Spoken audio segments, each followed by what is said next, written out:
যুদ্ধবিরতি চুক্তিতে Israel Lebanon সম্মত হওয়ার পরের ছবি এটি। বৈরুতের একটি ভবনে হামলা করে বসে ইসরায়েলের প্রতিরক্ষা বাহিনী। চলতি বছরের অক্টোবর থেকে এভাবেই লেবাননে হামলা চালিয়ে যাচ্ছে তেল আবিব। পাল্টা হামলা করছে সশস্ত্র গোষ্ঠী হিজবুল্লাহ। বুধবার স্থানীয় সময় ভোরে যুদ্ধবিরতি কার্যকর হওয়ার আগ পর্যন্ত চলে দুই পক্ষের পাল্টাপাল্টি হামলা। এরপর কার্যকর হয় যুদ্ধবিরতি। তবে যুদ্ধবিরতি কার্যকরে ইসরায়েলের পক্ষ থেকে জুড়ে দেওয়া হয় কিছু শর্ত। প্রধানমন্ত্রী বেনিয়ামিন নেতানিয়াহু জানান, আগামী ৬০ দিনের জন্য লেবাননের দায়িত্ব নেবে দেশটির সামরিক বাহিনী। এই শর্ত হিজবুল্লাহ না মানলে আবার হামলা হবে। তিনি বলেন, হিজবুল্লাহকে দুর্বল করে কয়েক দশক পেছনে নিয়ে গেছে ইসরায়েল। একসময় ৭ দিক থেকে হামলার শিকার হলেও এখন পাল্টা হামলা করছে আইডিএফ। মধ্যপ্রাচ্যের চেহারাই পাল্টে দেবেন বলেও হুঁশিয়ারি দেন তিনি। তবে নেতানিয়াহু বলেন, যুদ্ধবিরতির এই সময়টায় নিজেদের সক্ষমতা বাড়ানোর কাজে লাগাবেন তিনি। এছাড়া ইরানকে পরমাণু হামলা থেকে বিরত রাখতে যে কোনো পদক্ষেপ নেওয়ার কথা বলেন তিনি।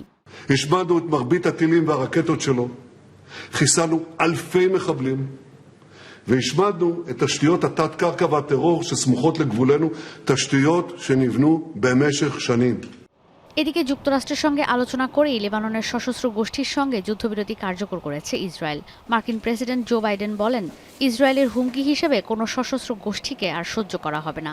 এই ২ মাসে লেবাননের সেনাবাহিনীকে নিজ ভূখণ্ডের নিরাপত্তার দায়িত্ব নিতে হবে। ধীরে ধীরে সব সেনা প্রত্যাহার করে নেবে আইডিএফ। পাশাপাশি মধ্যপ্রাচ্যে ইসরায়েলকে নিরাপত্তা দিতে আর পশ্চিমাদের শত্রুকে দমনে এই অঞ্চলে মার্কিন সামরিক উপস্থিতি আরও বাড়বে বলেও জানান বাইডেন। তবে লেবাননে যুক্তরাষ্ট্রের সেনা মোতায়েন করা হবে না বলেও প্রতিশ্রুতি দেন তিনি। I directed the U.S. military to flow assets and capabilities into the region, including aircraft carriers, fighter squadrons, and sophisticated air defense battery, to defend Israel and deter our common enemy at critical moments. শর্ত অনুযায়ী লেবাননের দক্ষিণ থেকে সরে যেতে হবে হিজবুল্লাহকে।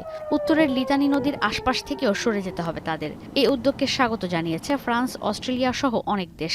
ফ্রান্সের president Emmanuel Macron বলেন, লেবাননে ইসরায়েলের সেনা অভিযান বন্ধ হলেও গাজায় যুদ্ধবিরতি কার্যকরের কথা ভুলে গেলে চলবে না। এই উদ্যোগকে স্বাগত জানিয়েছেন লেবাননের সাধারণ মানুষ। তবে এখন পর্যন্ত যুদ্ধবিরতি নিয়ে মুখ খোলেনি হিজবুল্লাহ। ঈশিতা ব্রহ্ম, এখন বিশ্ব। মাঠের অলরাউন্ডার আমি, আর ঘরের অলরাউন্ডার টাইলক্স।